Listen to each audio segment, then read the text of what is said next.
Saudara-saudaraku, suatu hari ada dialog seorang ayah dan anak yang sungguh baik sekali.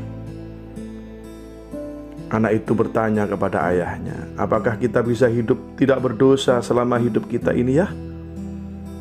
Ayahnya memandang kepada anaknya itu dan sambil berkata, tidak bisa nak.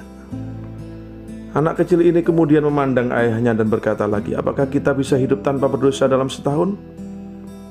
Ayahnya kembali menggelengkan kepalanya sambil tersenyum. Tidak bisa wahai anakku. Oh ayah, bagaimana kalau kita 1 bulan? Apakah kita bisa hidup tanpa melakukan kesalahan? Ayahnya juga tertawa. Mungkin juga tidak bisa wahai anakku. Oke. Ayah, ini yang terakhir kali. Apakah kita bisa hidup tidak berdosa, tidak bikin kesalahan dalam 1 jam saja? Akhirnya ayahnya mengangguk. Kemungkinan besar bisa nak. Dan jika kita memang bersungguh-sungguh, insya Allah akan ada kemampuan kita untuk melakukannya.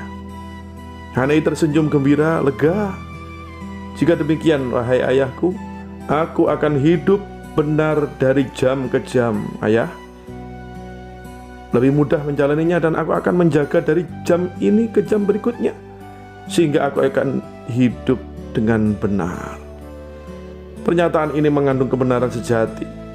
Marilah kita bersama-sama hidup dari waktu ke waktu dengan memperhatikan cara kita menjalani hidup ini. Dari latihan yang paling kecil dan sederhana sekalipun akan menjadi kita terbiasa. Dan apa yang sudah biasa kita lakukan akan menjadi sifat. Dan sifat akan berubah jadi karakter. Dan karakter akan menjadi destiny. Hiduplah 1 jam tanpa kemarahan, tanpa hati yang jahat, tanpa pikiran yang negatif, tanpa menjelekkan orang, tanpa keserakahan, tanpa pemborosan, tanpa kesombongan, tanpa kebohongan, tanpa kepalsuan. Ya Allah, lalu ulangi lagi itu dari 1 jam berikutnya, dari jam berikutnya, dari jam berikutnya lagi, dan terus menerus. Hidup ini 1 jam, hiduplah dengan 1 jam itu dengan kasih, dengan sukacita, dengan kesabaran, dengan kelemah lembutan, kemurahan hati, dengan kerendahan hati, dengan penguasaan diri, dengan ketekunan, dengan tawakal.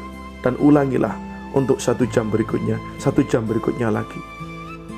Masya Allah, andai kata kita bisa seperti ini, alangkah bahagianya. Kita hanya bisa mengucapkan la haula wa la quwata illa billah. Dan cita-cita kita yang terpenting, hidup ini bisa bermanfaat kepada diri kita sendiri dan orang lain.